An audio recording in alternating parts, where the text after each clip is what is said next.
This is Carol from South Florida Sunshine. That's going to be my new channel name. I used to be a Fishes and Loaves Life. Currently trying to rehab my garden into shape.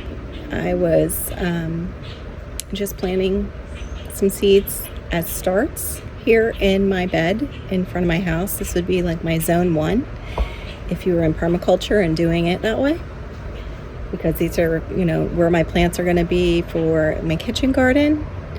Unfortunately, I didn't know a lot about permaculture when I started my journey.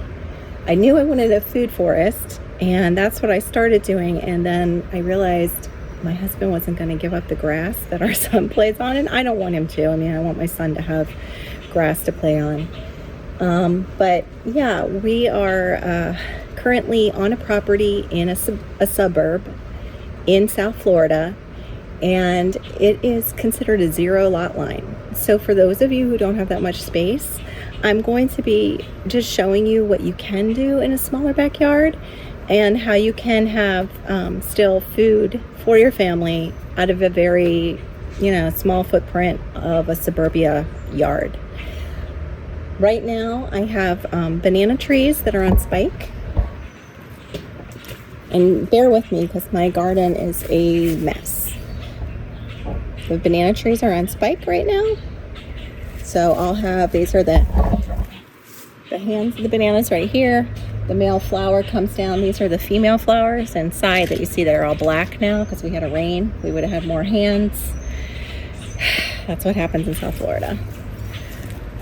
Right here you see that I have the everbearing mulberry. They call it a dwarf, but so far my experience with it doesn't like to stay very dwarf. It likes to shoot up in the air and wants to be a tree. So I got this from a backyard gardener, and I'm thinking it might be mixed with another mulberry, possibly, other than just the everbearing dwarf.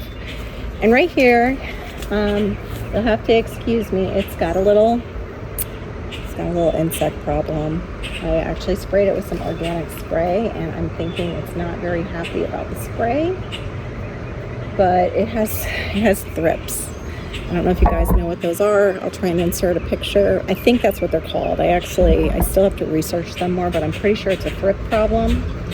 But it's still finally putting on little tiny fruits. And they won't be little and tiny. So I'm going to have to support this tree. I don't know if any of you have ever seen a jackfruit, but there's a little baby jackfruit. And those baby jackfruits can get up to 20 pounds. And my little tree can't handle that weight. So I'm going to have to, cage it up and see what I can do to support the tree so they can get as big as possible. I have a jaboticaba. It's still pretty healthy. We have some problems with some big trees over us. They like the rainforest, this tree down here. Sorry. That's a jaboticaba sabra. They like the rainforest, so they like a canopy over them. The problem is they're used to rain coming down, and we have sprinklers, of course, like every suburban backyard. And our sprinklers are right down the center line. So I can't do, oh, sorry about that. There's the South Florida Sunshine. I can't do much about it, about that. Yeah, because, my husband's not going to go and move the whole sprinkler system for me. Nobody's going to move these huge and beautiful strangler figs that are above me, which drop tons of seeds. But, oh, here, I don't know if you can see these in the background. Let me see. Sorry about that quick turnaround. Back here is my moringa tree behind me. I'm trying to see if you can see it. No, I don't think you're going to be able to see it. Maybe I'll show you guys later. Everything's steaming up. It's very hot out. Anyway, we have drumsticks. It's also called the drumstick tree. Let's see if I can get under it without getting eaten by something else. There we go. Boop. Right there. You see that? That's a seed pod. They call it a drumstick. In certain countries, they'll even chop those and prepare them while they're still young on the tree. We wait and let them form seeds, and I use the seeds over to plant other moringa. Sometimes I I might sell them, but I'm not sure because, you know, there's a lot of laws changing concerning that. So I'm not really sure I'm going to be doing that. Over here is my soursop. It has not flowered. It has a similar bug problem, which strangely like my jackfruit. I have some other things over here like chaya, Aztec Mexican spinach. Has to be cooked really well, but we'll get into each thing like in different videos. I have not put up this. Don't look at it. I'm still trying to decide where it's going to go in the yard. Over here is what I have left of my lemongrass that I need to actually get out of the ground. I started to and realized a lot of it died off because of it wasn't even a freeze. It was just some really cold weather, but this is Indian lemongrass. And yeah, so that's what happened. A nice little bug on here, and I don't know what it is. So I'm going to leave it alone because you have good and bad bugs in your yard. And if you kill the beneficials and the bad bugs, you know, you end up with a lot of them. Over here, this is not insect damage. This is actually water damage from what I was telling you, the sprinkler system. Let me see if I can get, there's no light over here. There we go. Is the sprinkler system. And there's dirt. So it looks pretty gross on the leaves, but it's really just sprinkler damage. Right there, I bagged that. I need to get different bags. A friend of mine, Glenn, who's up in not really central Florida, sort of, not really. We were talking about that our zones are wonky. I'm 10B, but it's also 11A. I'm kind of right in the middle.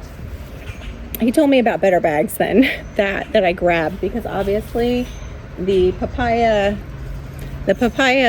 fruit fly can get through it, and the papaya fruit fly looks like a wasp. You would think that it was like a good wasp, and yeah, you wouldn't know that it's actually laying little babies in your papaya till you cut it up. Over here I just have pollinators right now. I have orchids. I have my beautiful plumera. Plumera is what they make, and also called frangipani. They make the Hawaiian lace out of plumeras. They have the same tree over there. I do have, I think, a bird doing something to another bird up in the tree that just distracted me. Pardon me. Anyway, I have a blueberry plant. I am trying to figure out what's going on. Oh my gosh, it's a wood duck that's up there, way up in the tree. Get out of here. I don't even know if I can turn around and show it. It's calling. Something's going on, and it flew up in the tree. I don't know if I can get it. No, it won't let me. Darn.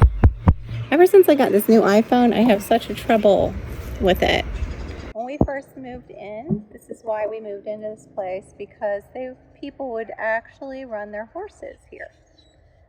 And yeah, look at that. We've got people on their horses. Okay, I'm coming out here to see what's going on. That looks kind of like an anahinga. I have to double check. There's two birds that look very similar to each other. What the heck? The little thing is really upset. Let's see if anything's going on in the water. I hope not. Sorry about that.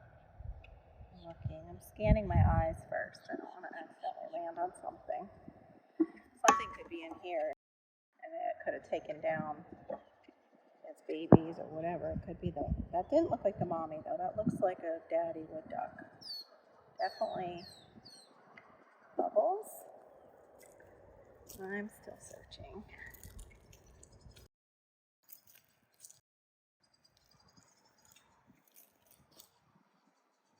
Okay.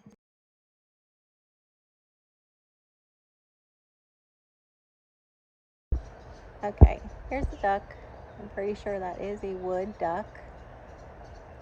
They will, if there's a hole in the tree, they'll actually nest in a hole. Hence, wood duck.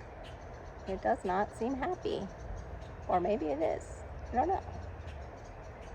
It seemed to have some little upsetment over here. So, yeah, I don't know if it's trying to get out of the way of a predator. Okay, well, it looks like it's looking for a way out of where it's at, so I'm going to leave it alone.